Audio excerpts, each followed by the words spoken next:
Einn fjölsóttasti áfangastaður ferðamanna á Austurlandi er Hengifoss í Fljótsdal. Það er það bil klukkutíma ganga upp að fossinum frá bílastæðinu en hann er annar hæsti foss landsins og fellur 128 metra niður í stórt og mikið gljúfur. Staðir sem laða að ferðamenn í auknum mæli þurfa að bjóða upp á gott aðgengi og það eru landverðirnir í Snæfellsstofu sem sjá stíginn og í sumar buðu þau upp á gönguferðir upp á fossinum með leiðsögn landvarðar. Þórhallur Jóhannsson er einn af þessum landvörðum og hann var meira en til í að slást í för með okkur og segja okkur frá fossinum. Þessi foss lifir dálítið í mínu hjarta. Ég er alinn upp bara hérna bara rétt hjá og eftir ég byrjaði að vinna hjá hérna þjóðgarðinum og þá byrjaði ég að labba hérna mjög reglulega upp og verði alltaf svona fyrir að taka eftir svona mörgum mismunandi litlum dítelum hérna á svæðinu og þannig að já, mér þykir rosa vænt hann. Og þið sem sagt, þú ert á Snæfellsstofu hjá Vatnajökuls þjóðgarði og þið sem sagt hafið verið að fara hérna reglulega ferðir, er það ekki? Jú, við höfum verið með í gegnum árin, þá höfum við verið með sem sagt eftirlit hérna við fossinn og svo erum við líka með fræðslugöngur upp á fossinum. Í sumar þá vorum við með 5 fræðslugöngur alla mánudaga í júlí og já, tökum á móti gestum og fræðum þau fossinn.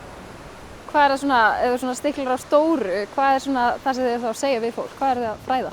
Við erum í raun, þetta er jarðfræðiganga og hún heitir Dropinn hóla steininn. þar sem við spáum í því hvernig dropinn hefur hólað og búið til þetta gil hérna sem er hérna fyrir neðan fossinn.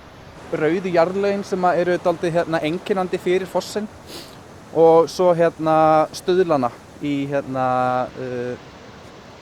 Litlanesfossi, Stuðlabergi. Hvernig finnst þér upplifunin vera? Nú sér maður aðeins í fossinn þegar maður er neðst niðri, en svo kemur ýmislegt í ljós þegar maður heldur áfram upp stíginn.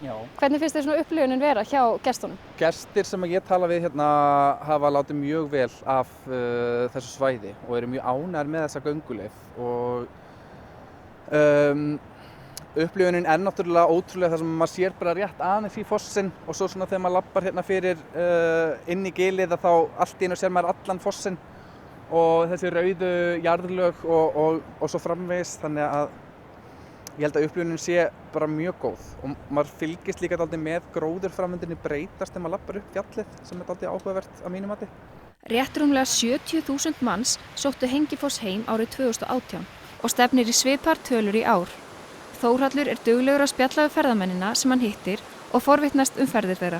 Það má segja að þetta sé einn vinsælasti ferðamannastaður á Austurlandi og það er ótrúlega margir sem að kannski Austurland hefur kannski dálítið gleymst í þegar ferðamenn eru að fara hringinn í kringum landið, en það eru ótrúlega margir sem að stoppa hér og keyra svo áfram og eru mjög oft að koma frá Höfn og eru svo að fara næst á Mývatn eða frá Mývatni og fara næst á Höfn. Það er alveg rosalega stór fjöldi gesta sem ég tala við sem að ferðast þannig.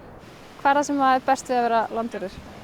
Ætli það sé ekki bara að fá að vera út í náttúrunni og upplifa náttúruna bara svona dag frá degi. Að vera bara að ganga, þó maður sé ofta að ganga sömu leiðirnar aftur og aftur, en þá er það akkurat að sjá þessi litlu atriði sem maður tekur ekki eftir því þegar maður labbar bara einu sinni. Og það er bara, að vera út í náttúrunni og fá að fylgjast með náttúrunni dálítið svona kannski alveg út í gegnum sumarið og oft á vetuna líka. Það er svona númer 1, 2 og 3 held ég, hjá mér. Mér finnst einstaklega gaman að tala við ferðamenn, þannig að það á líka vel við mig að vera með kynningar þá í Snæfellsstofu fyrir hópa eða bara þá sem að koma og kíkja. Þannig að þú ert ekki landvörður til þess að forðast fólk? Nei, allir ég sé ekki einn af fáum sem er ekki landvörður til þess að forðast fólk. Mér finnst rosalega gaman að tala við fólk og svona sumt fólk er að spá í bara ótrúlegustu hlutum.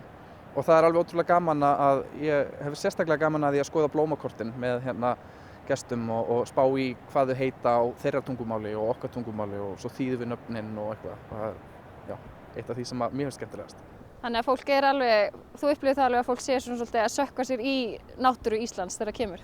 Já, það er alveg stór hluti ferðamanna sem eru bara virkilega að spá í náttúrunni og fuglunum og bara hvernig alls konar jarðmyndanir myndast og svona. En svo eru auðvitað líka bara ferðamenn sem langar bara til að koma og taka mynd og fara svo. Það er líka bara allt í lagi. Það er mikið sem þarf að huga að við landvörslu við fjölsóttar náttúruperlur. Leiðin upp að fossinum er flestum fær, stígurinn er breiður og vel afmarkaður á langflestum stöðum og Þórhallur segir mér að það sé alltaf verið að vinna við að betrumbæta og dreifa álaginu og jarðveginn.